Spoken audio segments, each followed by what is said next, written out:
Nuevamente estoy con ustedes, amigos, para hablarles en esta oportunidad de lo que es otro de los factores importantes en el cultivo de nuestras orquídeas. Y nos vamos a referir a algunos de ellos. ¿Qué es el riego? El riego es la cantidad de agua que le echamos a nuestras orquídeas de forma regular. ¿Qué es la humedad? La humedad es la cantidad de agua que se encuentra en el ambiente en forma de vapor y que nuestras orquídeas respiran normalmente. Entonces diremos que el riego es la cantidad de agua que nuestras orquídeas beben y la humedad es la cantidad de agua que nuestras orquídeas respiran. Las orquídeas necesitan el agua para poder procesar los alimentos que ellas requieren para poder crecer, desarrollarse de una forma adecuada y mantener todas sus partes erectas y turgentes, y para que también ellas nos regalen una buena floración.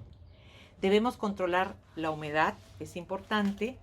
La humedad relativa en un promedio del 50 al 70% es lo ideal para el cultivo de nuestras orquídeas. ¿Y cómo podemos obtener esto? Con una buena iluminación y con una buena ventilación. Si la humedad relativa resultara ser muy baja, esto lo podemos arreglar de alguna manera colocando platitos con grava y agua alrededor de nuestras orquídeas para que, sobre todo en el verano, para que al evaporar el agua cree el ambiente adecuado para ellas. Yo aquí en el orquidario es medio complicado. Lo que hago es riego el piso, mojo el piso en épocas de verano para que con la evaporación y el calor interno del orquidario, me cree el clima húmedo que las orquídeas necesitan. Yo no tengo riego tecnificado, así que tengo que ingeniármelas como puedo. Hay que recordar que a más luz hay más radiación, se requiere más ventilación y por lo tanto más riego.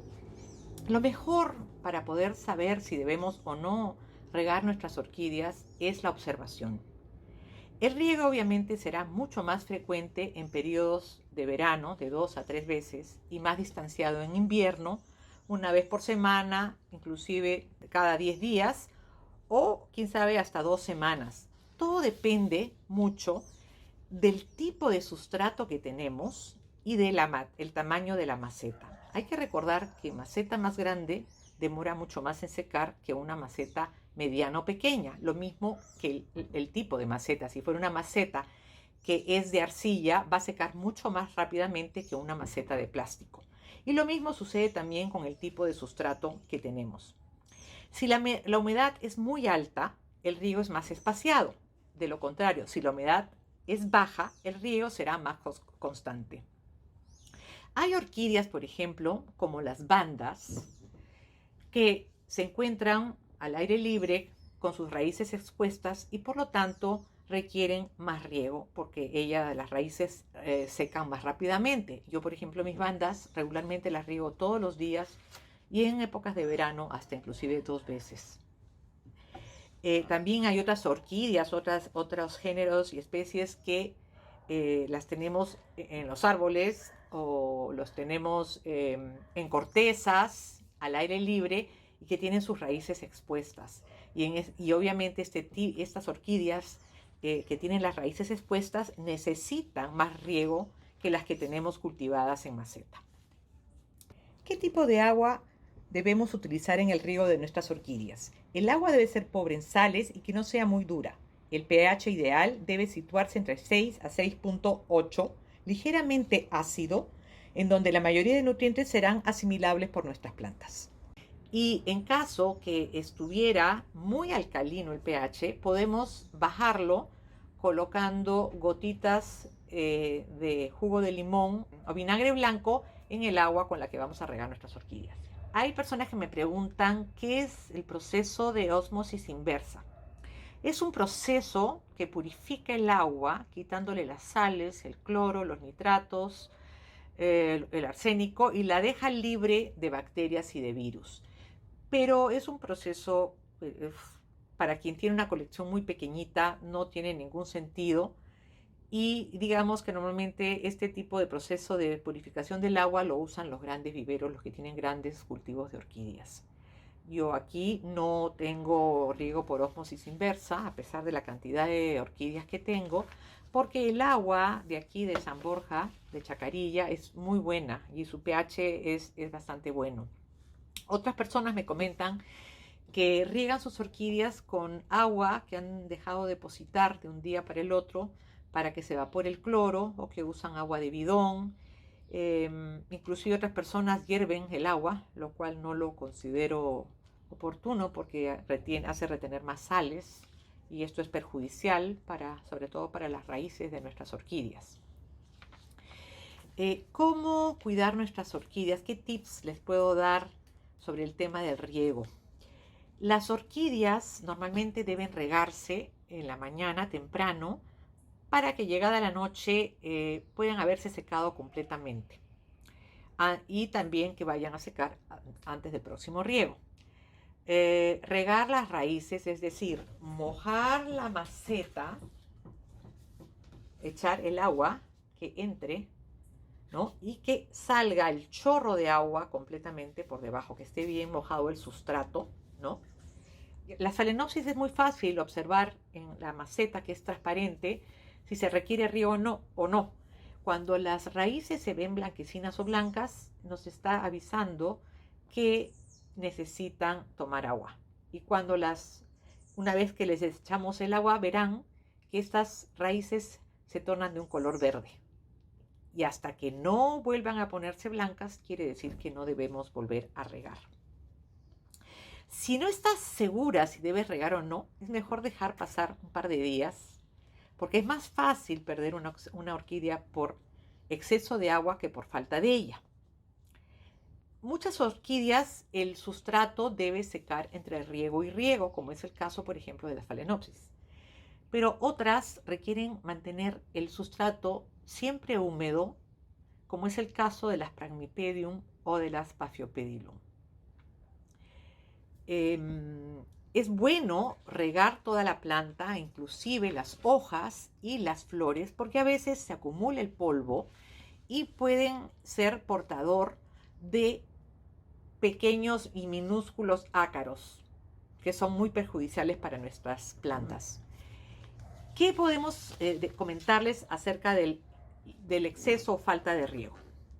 Los síntomas se reflejan normalmente en las raíces, en los pseudobulbos y en las hojas. Y estos son realmente irreversibles. Una vez que se han dado, ya no pueden recuperar su estado anterior. Se dan también por exceso de riego pudriciones, enfermedades causadas por hongos, y normalmente las raíces se pudren, adquieren un aspecto chocolateado, de un color marrón chocolate. ¿Qué sucede en los síntomas por falta de riego? Las orquídeas, ustedes sabrán que pueden aguantar hasta 2 semanas sin regarlas, inclusive unos días más. Y cuando las raíces no les falta el riego, ¿qué sucede? Se ponen secas al tacto, adquieren un color crema muy pálido, ¿no? Como decir un café clarísimo. Aparecen normalmente estrías muy profundas en los pseudobulbos, y esto lo podemos ver a menudo en las catrellas por falta de riego. Hojas deshidratadas y muy resecas.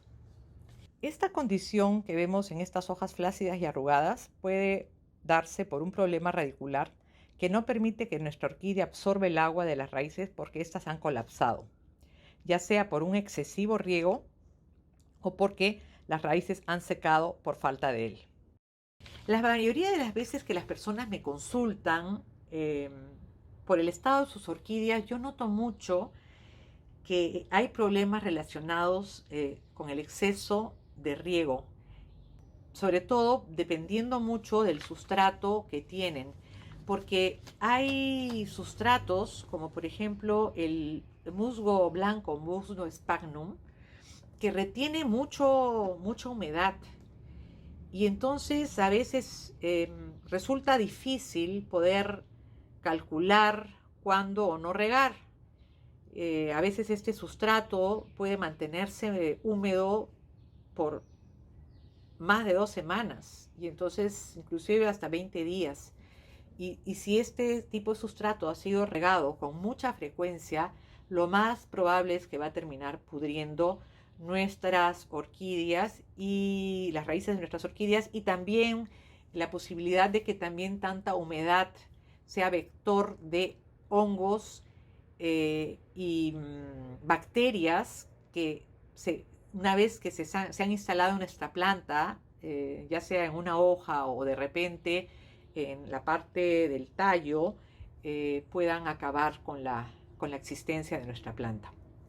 Bueno, yo creo que ya hemos tocado los puntos de este tutorial. Espero les sirva para saber cómo controlar el riego, porque es un factor muy importante para que nuestras orquídeas crezcan saludables y estén siempre sanas. Nos vemos en la próxima.